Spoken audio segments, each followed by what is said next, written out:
ब्रह्म स्वरूप गुरुदेव के चरणों में कोटि कोटि नमन।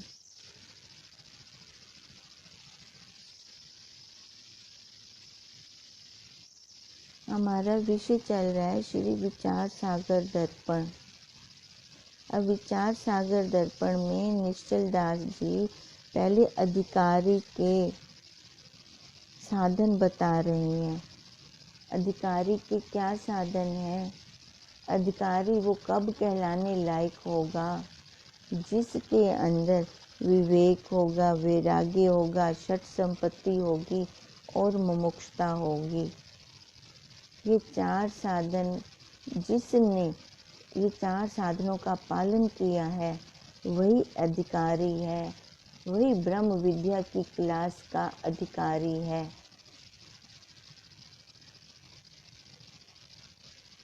अब कहते हैं चार साधन तो ये हैं, विवेक, वैराग्य, षट संपत्ति और मुमुक्षुता।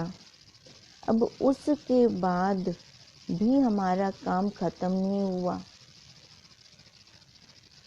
उसके बाद भी काम खत्म नहीं होता, हमारी और सजगता बढ़ती है।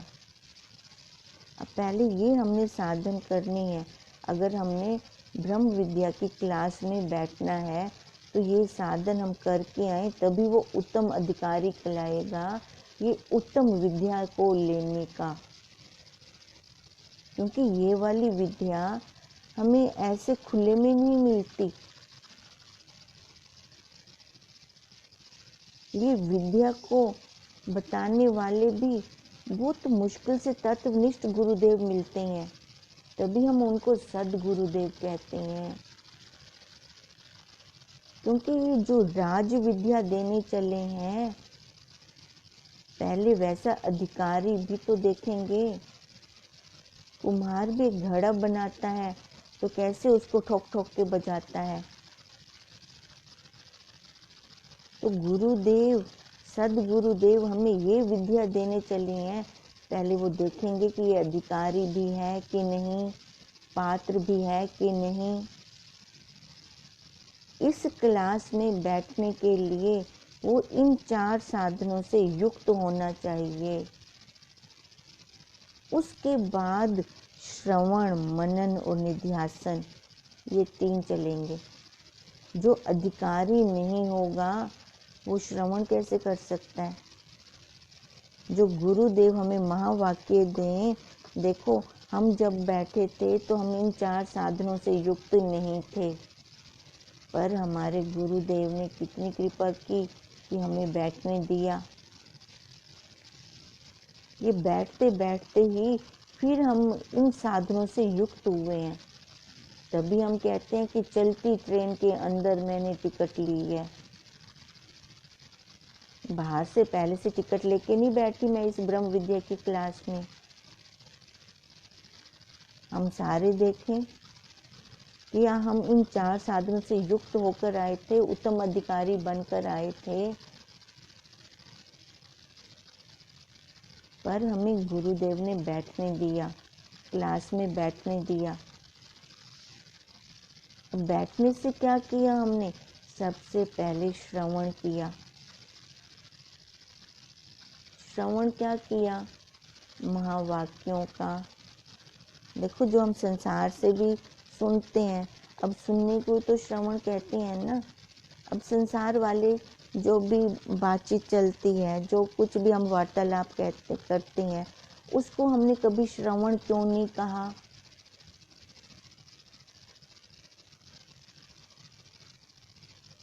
उसको तो मैं सुन रही थी, वो ऐसे उन्होंने कहा, है ना, वो तो हम ऐसी वाली भाषा यूज करते हैं।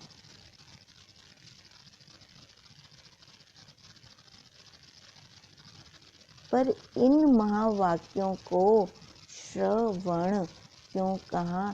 क्योंकि श्रद्धा के साथ मैं उनके चरणों में बंध गई। वन में जैसे शेर, जंगल में शेर अकेला होता है, ऐसे उस टाइम जब गुरुदेव के महावाक्य श्रवण किए तो कैसे देह भाव को उतार कर कि मेरे आसपास कोई भी नहीं है, अपनी वृत्ति को एकाग्र करके श्रद्धा के साथ श्रवण किया।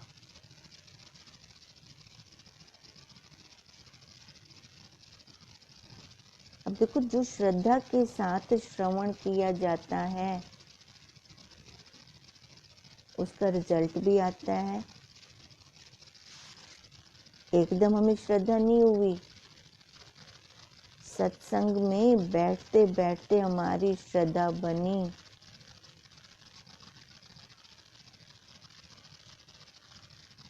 पहली बार में इतनी श्रद्धा नहीं बनी, दूसरी बार में थोड़ी और, तीसरी बार में और।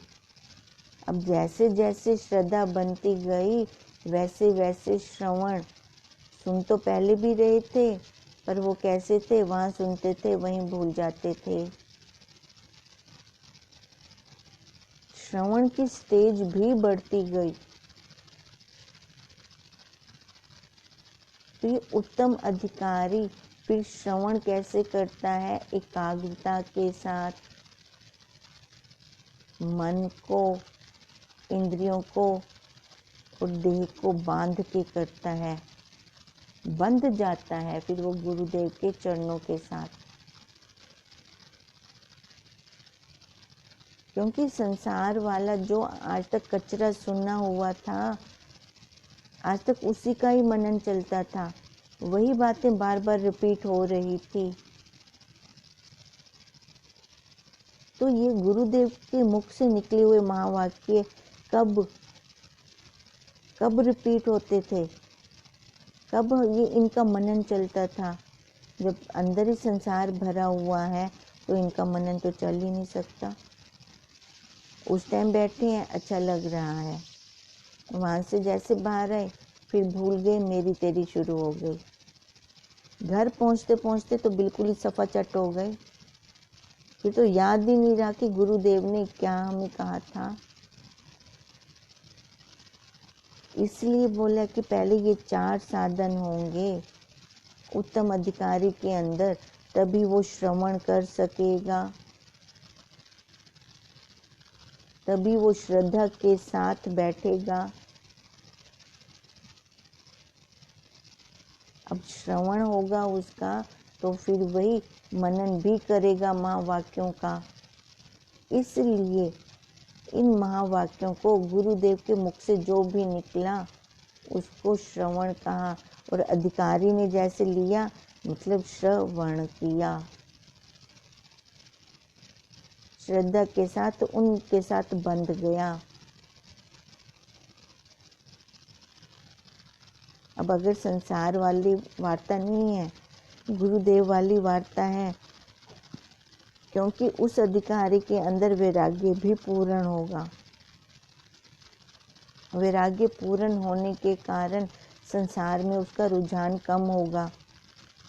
अब संसार से जो हटा होगा तभी तो उसको गुरुदेव के महावाक्य लगेंगे। तभी हम कहते हैं सत्संग में बैठे हैं तो हमारा क्वेश्चन है कि नहीं है। अगर हमारा क्वेश्चन होगा कि मेरे को इस संसार से छूटना है, इस देह भाव से उठना है, तभी गुरुदेव के वाक्य लगेंगे हमें, तभी हमने उनको महावाक्य बोला, तभी उनका मनन लगेगा। अगर मेरा क्वेश्चन नहीं है और मैं बैठी हुई हूँ सत्संग के अंदर, मेरे को असर नहीं होता। इसलिए वो अधिकारी कैसा हो कि संसार से पूर्ण वैराग्य हो, उसको इंद्रियों पे, मन पे उसका पूरा कंट्रोल हो, तितिक्षा साधन से युक्त हो, फिर जाकर उसका मनन चलेगा। क्योंकि पात्र, बर्तन कैसा है, अंदर से खाली है, खाली है तो वस्तु को ग्रहण करेगा ना। भरा हुआ बर्तन कैसे वस्तु ग्रहण कर सकता है? अब जो वस्तु आएगी तभी तो उसका हम मनन करेंगे, तभी उसका कुछ वस्तु होगी, तभी कुछ बनाएंगे।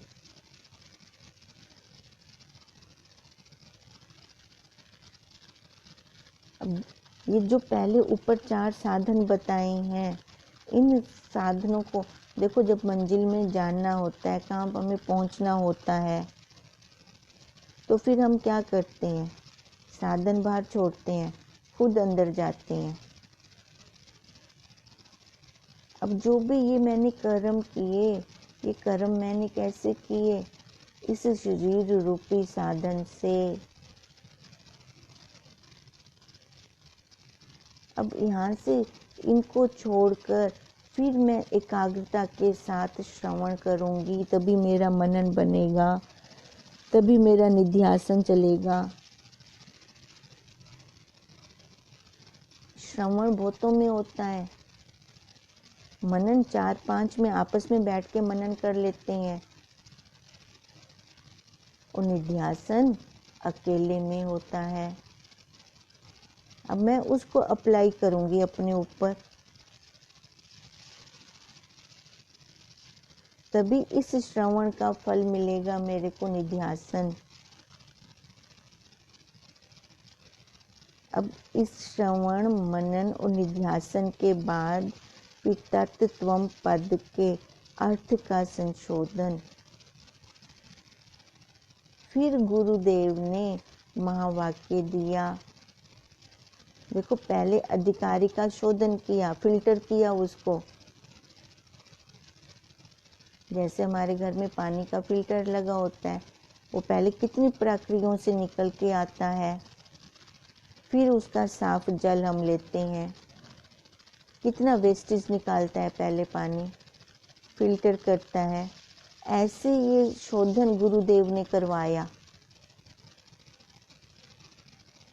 पहले तो वो 4 साधन, फिर उसके बाद 3 ये श्रवण मनन निध्यासन, इसको प्रक्रिया में लेके आए। प्रक्रिया में लाने के बाद फिर उसको तत्वम पद शोधन, तत्वमसि। अब 4 महावाक्य हैं हमारे, तत्वमसि, अहम ब्रह्म अस्मि, अयम आत्मा ब्रह्म, प्रज्ञा नाम ब्रह्म। अब साफ वस्तु होगी, साफ बर्तन होगा, तभी वो वस्तु टिक पाएगी। अगर देखो साधन हमारा रह जाता है ना, तो वो बिगाड़ कर देता है, वस्तु का बिगाड़ कर देता है। अब जैसे सर्फ हमने बर्तन पे लगाया, बर्तन पे सर्फ बचा रहेगा, साधन हमें छोड़नी है ना। अगर वो साधन बचा रहेगा बर्तन पे, सर्फ साधन है बर्तन को साफ करने का, अगर वो साधन बचा हुआ है तो हम उस बर्तन में खाना नहीं खा सकते, अगर खाते हैं तो बिगाड़ करेगा वो। ये साधन जब तक हमारे रहते हैं तब तक ये तत्वम असि का शोधन नहीं हो सकता। ये प्रक्रियाओं में से निकल के फिर ये तत्वम असि कि तू ही ब्रह्म है, फिर जाके वो महावाक्य लगेंगे, तब ये साधक, ये जिज्ञासु जान पाएगा कि मैं बाहर कहाँ था, मैं बाहर कहाँ भटक रहा था।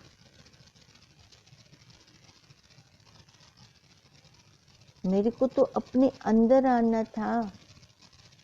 अब जब तक अंदर नहीं आता तब तक वो ज्ञान अर्जित नहीं कर सकता। अब ज्ञान को अर्जित करने के लिए भी तो अधिकारी के लक्षण बताए गए हैं। ये 8 लक्षण, ये 8 को जब ये लक्षण अधिकारी के अंदर आते हैं तब इसको कहते हैं अंतरंग साधन। जब उसकी वृत्ति अंतर्मुख होगी, देखो ये अंतर्मुखता इतनी जल्दी जल्दी नहीं आती। ये अंतर्मुखता कैसे आएगी? स्वच्छ अंतःकरण होगा जब, स्वच्छ अंतःकरण में ही साक्षी का प्रतिबिंब ज्यों का त्यों पड़ता है, और मलिन अंतःकरण में वो दिखता ही नहीं है। फिर पता ही नहीं चलता कि मेरे द्वारा कोई गलत कर्म भी हो रहे हैं, मैं गलत कर्मों को भी सही कह रही हूँ, क्योंकि मल है ना अंदर। अब यहाँ पे साधक को कैसा लिया है, इस दर्पण में दर्पण नाम रखा गया ना, वो शीशा में दिखाता है अपना मुख। अब हमें पता चलता है ना कि पहले मैं गलत होती थी, फिर भी मैं अपने आप को सही कह रही होती थी। अब अंदर बैठा जज तो वही का वही है। अब कैसे पता चलता है? अब जिनका अभी तक भी मल है अंदर, वो फिर देख ही नहीं पाएंगे, अपने आप को गलत होते हुए भी सही कह रहे हैं। फिर देखो, ये जब हम गुरुदेव के सानिध्य में बैठे वहां पर, फिर जाके मैंने ये निष्कर्ष निकाला, अधिकारी बनी विवेक वैराग्य,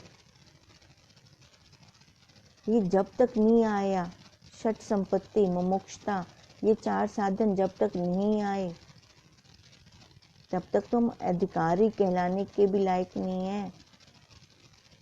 ये अंतरंग साधन है, बाहर वाले साधन जप तप क्रिया, अब वो वाले नहीं करने। जब एक बार गुरुदेव के सानिध्य में आ गए, बैठ गए, तो अपने अंतरंग साधनों की तरफ मुड़े। अंतरंग ये 8 हैं, यज्ञ आदिक बहिरंग, अंतरंग धारे तजे बहिरंग को संग। अब जब एक बार अंतरंग ये साधन हमने अपना लिए, 8 को अपना लिया, फिर बाहर वाले साधनों की तरफ नहीं जाना, बाहर की तरफ नहीं जाना। ये हमें पता कैसे चलेगा? जब तक अंतःकरण साफ नहीं होता। साफ अंतःकरण में ही साक्षी का प्रतिबिंब पड़ता है, फिर वही हमें दिखा सकता है। और मलिन अंतःकरण ये देख भी नहीं पाता, क्योंकि उसके ऊपर देह चढ़ी होती है, मैं मेरे का अहंकार चढ़ा होता है। जबकि ये देह तो अनित्य है, जा रही है, कभी भी ये एक रस रही क्या? और जो अभी साधक बाहर बैठा होगा, वो इसको स्थायी करना चाहेगा, ये टिकी रहे, ये जाए ना, उसकी ऐसी ही आशा बनी रहेगी। जब तक इसमें प्राण है, मैं भी रहूं, मेरे वाला भी रहे। अब देखो, उसको ऐसी भावना चलती रहेगी।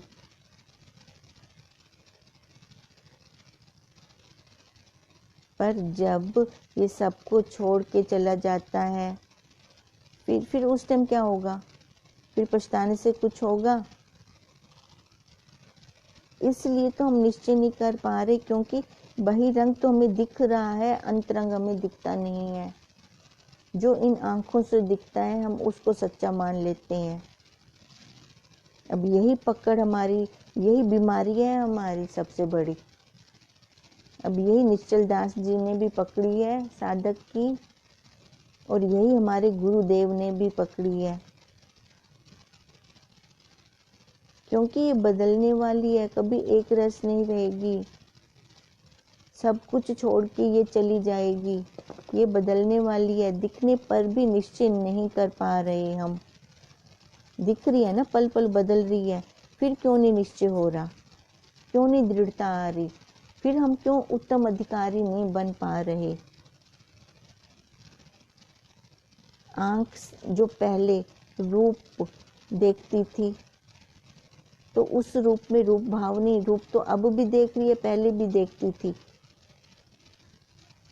पर वहां पे पहले मोह थी, आसक्ति थी, मेरापन था।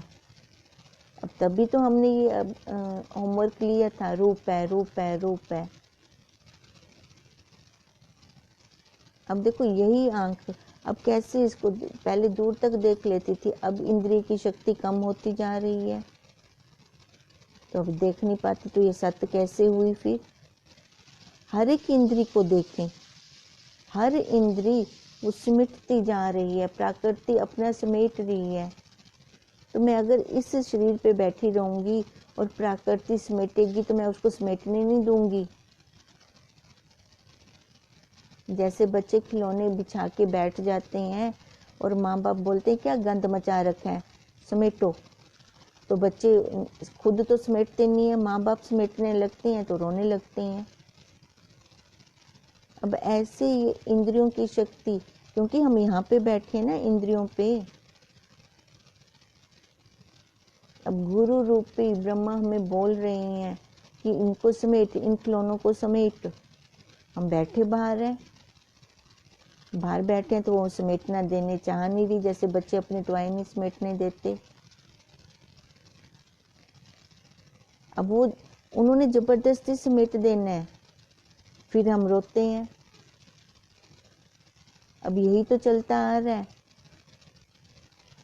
ये अपनी इंद्री अपने आप ही सिमटती जा रही है और परिणाम को प्राप्त होती जा रही है। ऐसा देखकर भी हम इसको उतार नहीं रहे। आंखों वाले अंधे हैं ना, जो सुख रूप नित्य अपना आपा है उसमें स्थित हो जाएं, वही आनंद स्वरूप है उसमें स्थित हो जाएं। हम अपने लक्ष्य में अब वाच्य अर्थ में ना लें कि मैं देह नहीं हूँ, वाच्य अर्थ से लक्ष्य अर्थ में जाएं। हम अपने लक्ष्य में स्थित हों। अब गुरुदेव ने कितनी युक्तियां दी हैं कि श्वास जितने दिन में लेते हैं युक्तियां उनसे भी ज्यादा हैं।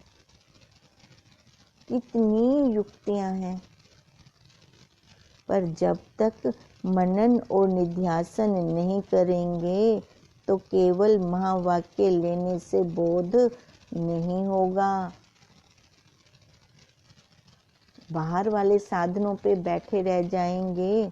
अब ये जप, यज्ञ, तप आदि बाहरी रंग साधन है, इन पे जब तक हम बैठे रहेंगे तो महावाक्य नहीं तो हमें कब से गुरुदेव सुनाते आए हैं और हम सुनते चले गए हैं। आज तक हमारा काम क्यों नहीं बना? क्योंकि वो सुना रहे थे। हमारी बुद्धि क्या थी? हम सुन रहे हैं। जब तक हमारी बुद्धि में नहीं आया कि मैं श्रवण कर रहा हूँ, तब तक हमारी ये ग्रंथियाँ नहीं खुली। तभी ये ग्रंथ कहाँ है? इसको श्री विचार सागर दर्पण को ग्रंथ कहाँ है? ग्रंथ वही होता है जो ग्रंथियों का छेदन कर दे। जो हमारी देखो कितनी कितनी ग्रंथियां लगी हुई हैं, इसलिए तो हमारा काम नहीं बन रहा था, संशय बने हुए थे। गुरुदेव हमें लक्षण वृत्ति के द्वारा बोध करा रहे थे और मैं कहाँ बैठा हुआ था? बाहर। अगर जहाँ मैं बाहर बैठा रहूँगा तो मेरा काम कैसे बनेगा? वो गंगा मैया की शीतलता कैसे लगेगी मेरे को? मैं उसका अनुभव कैसे कर पाऊँगा? जैसे साधारण मनुष्य हम किसको समझते हैं? जो समय पर उठ जाता है, नहा धोकर मंदिर चला जाता है, मत्था टेक कर आ जाता है, घर का काम कर देता है, सुख दुख में तेरे मेरे पास आ जाता है। अगर इसको हम बोलते हैं साधारण मनुष्य। अगर इसके कोई विपरीत करता है तो कहते हैं वो मनुष्य नहीं है, पशु है, क्योंकि वो मंदिर भी नहीं जाता, मत्था भी नहीं टेकता। पर गुरुदेव जिसे हम मनुष्य समझते हैं उसे ही पशु कह रही हैं। ये पॉइंट नोट किया जाए। अब गुरुदेव पशु किसको? जो मत्था टेक रहा है उसको गुरुदेव पशु कह रही हैं। देखो सुनने में वो चित्र लगते हैं ना ये, पर यही सत्य है। क्योंकि वो मनुष्य ही, वो पशु है, वो मनुष्य नहीं है, वो पशु है। उसे पशु कहा है गुरुदेव ने, क्योंकि मनुष्य देह मिलने का उद्देश्य गुरुदेव बता रहे हैं कि अपनी मैं को जानना, देह वाली मैं को नहीं, क्योंकि वो मत्था टेक रहा है तो बहिरंग से, बाहर की जो भी क्रिया कर रहा है तो बहिरंग से। जो ये मनुष्य देह मेरे को मिली है, ये क्यों मिली है? ये अंतरंग साधनों से मैं इसको जान सकती हूँ, लक्षण वृत्ति द्वारा इसको मैं जान सकती हूँ। अब उसके बाद भी गुरुदेव क्या कहते हैं कि इन साधनों का उपयोग नहीं करना। बात तो बिल्कुल सही है। हम सत्संग भवन पे जैसे पहुंचते हैं साधनों से पहुंचते हैं। साधन बाहर खड़ा है, कोई गाड़ी पे, कोई एक्टिवा पे, कोई रिक्शे पे, बहिरंग साधन बाहर। फिर उसके बाद जब हम अंदर आए तो ये टांगों रूपी साधन से चलकर अपने स्थान में बैठे। देखो अंदर वाले साधनों को भी बिठा दिया। फिर जब ये टांग रूपी साधन भी बैठ गए, फिर जाके उनका वो जो गुरुदेव के महावाक्य हैं उनका श्रवण मनन निध्यासन होगा। फिर वो गुरुदेव शोधन करते हैं, महावाक्य देते हैं। पहले इसका बर्तन का शोधन तो हो, फिर वो वस्तु टिकने लायक रहेगी इसमें। बाहर वाले को तरफ तो देखना ही नहीं है। जब अंतरंग धर लिए 8 साधन हमने, तो बहिरंग साधनों का तो संग करना ही नहीं है, उसकी तरफ तो जाना ही नहीं है। जो विवेक आदि ज्ञान के 8 साधन बतलाए हैं, ये ज्ञान के अंतरंग साधन है, नजदीकी के साधन है। ये दर्पण देखो दूर वाली वस्तुओं को भी नहीं दिखाता, जो पास वाली वस्तु होती है उसको दिखाता है। अब जब ये नजदीकी के साधन करते हैं, फिर जाके मोटी मोटी जुएं तो निकल गई, अब छोटी छोटी दुख लिखे निकलने में कितना पुरुषार्थ लगता है। इतनी हमें आंखों का बल लगाना पड़ता है, तेज रोशनी चाहिए उसके लिए। ये ज्ञान तभी तो ठहरेगा अंदर, जब अंतरंग साधनों से वो शिष्य पूर्ण होगा।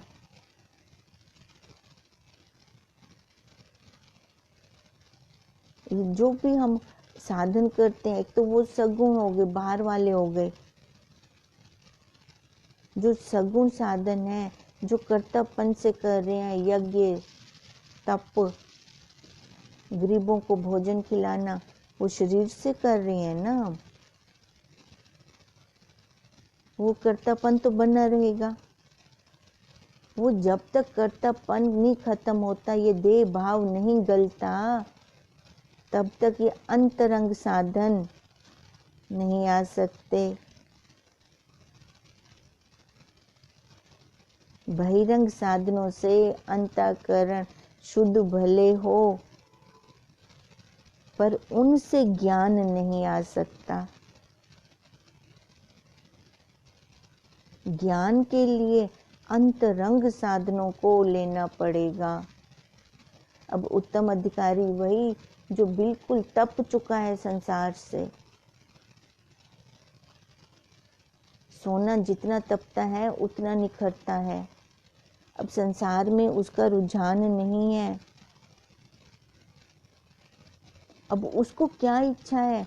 अपने स्वरूप को पाने की, कि ये मनुष्य शरीर मेरे को क्यों मिला, अपने आप को जानने की, क्योंकि वो भटक भटक के आया है ना। अब तो उसको वो तृप्ति नहीं मिल रही, कहीं से भी वो संतुष्टि नहीं मिल रही। अब जिसके अंदर ये इच्छा हो, उसको अंतरंग साधन फिर लेने चाहिए। वही जिज्ञासु ज्ञान का अधिकारी है, जो अंतरंग साधन अपनाता है। अंतरंग साधन अपनाने से बहिरंग साधनों का त्याग स्वतः हो जाएगा।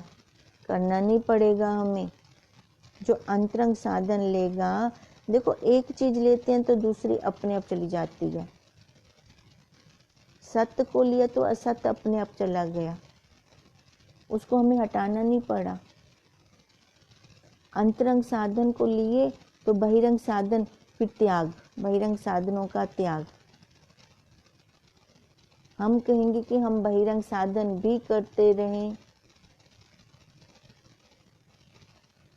सुबह मैं घर में अपना जप तप करूं, हवन यज्ञ आदि करूं, और दोपहर में अपनी ब्रह्म विचार की क्लास में आके बैठूं, ये कैसे पॉसिबल है? अब जो हम यज्ञ तप करते हैं या गरीब गुरबों में खाना देते हैं, तो वो कैसे देते हैं? शरीर से देते हैं, शरीर भाव से देते हैं। देखो, दो, ये नहीं अर्थ का नट मत ले लेना कि उसके लिए रोक रहे हैं, रोक बिल्कुल भी नहीं रहे।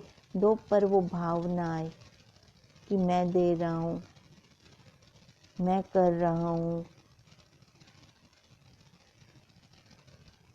अब घर में हम सारा कर्म करें तो मैं करते करूं, और वहाँ सत्संग में आए तो बोले कि मैं तो देनी हूँ। ये दोगलापन ना आए,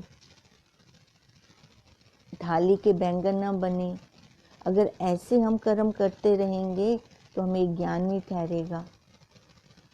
इसके लिए पात्र एकदम शोधन किया हुआ हो, तभी उसके अंदर ये महावाक्य रुकेंगे। अगर वो पात्र शोधन किया हुआ नहीं है तो वस्तु बिगड़ जाएगी। अब वस्तु क्या, जो गुरुदेव हमें वस्तु निर्देश मंगलाचरण है ना, वस्तु दे रहे हैं, वो टिकेगी नहीं अंदर। भले गुरुदेव हमें सामने से दे रहे हैं, हम पात्र ही नहीं है, उस वस्तु की रखवाली ही नहीं कर पाएंगे। जैसे छोटे पौधे की रखवाली की जाती है, ऐसी इसकी भी रखवाली करनी है, तभी ये पौधा, ये बेल, ब्रह्म ज्ञान रूपी बेल पनपेगी। अधिकारी के अंदर पनपती है। जो अधिकारी ना हो, वहाँ से ये बेल खिसकने लगती है, सूख जाती है वहाँ पर ये ब्रह्म ज्ञान की बेल। हमारा कल होमवर्क भी चल रहा था, रस है, रस है, रस है। जो भी लेना है वो हमने देखना है, रस है। 3:30 बजे की क्लास में तो हमारा वहाँ पे हो जाता है। फिर से जो भाई बहन बाहर से जुड़े हुए हैं तो वो भी निरीक्षण करते रहें अपना। होमवर्क के साथ साथ चलेंगे तो हमारा काम आसानी से बन जाएगा। ओम तम नमामि हरिं परम, ओम तम नमामि हरिं परम, ओम तम नमामि हरिं परम। ब्रह्म स्वरूप गुरुदेव के चरणों में कोटि कोटि नमः।